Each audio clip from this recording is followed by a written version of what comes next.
start today with the first executive order. This one will follow through on the promise of endeavoring to make Virginia more affordable. And I'm directing every agency, every single secretary, thank you to all of the secretaries who are here today, to identify where we can reduce costs for Virginians. The second executive order relates to healthcare financing. We are establishing an interagency health financing task force.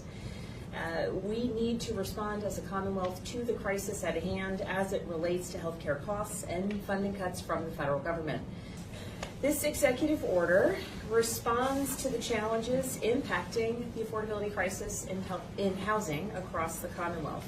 I'm directing our state agencies to review current regulations and permitting practices that may slow down housing construction.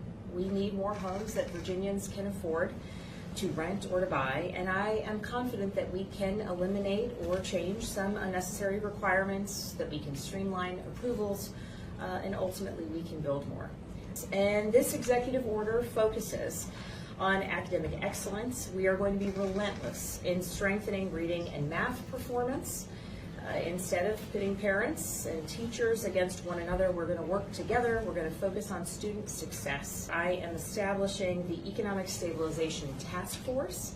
This task force will coordinate a statewide and long overdue response to DOGE federal funding cuts, lost research dollars, reckless tariff policies, and more. We need a full assessment of the federal funds that have been cut, delayed, reduced, or potential projected impacts that we may see into the future, and we need recommendations for how we can mitigate the damage, current or future.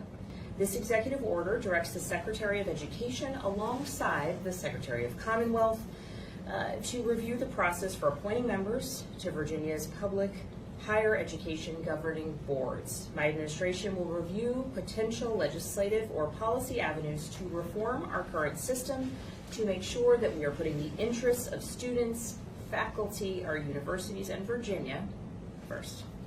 This executive order provides my team with the authority to participate in critical planning, budgetary, and personnel decisions, ensuring that my Chief of Staff, Bonnie Sherman, has the authority to do her job and do it well. I'm signing this executive order to make sure that we are prohibiting discrimination across all facets of state government. And under my administration, the Commonwealth of Virginia will not tolerate a denial of opportunity for anyone because of who they are. And this executive order rescinds executive order number 47.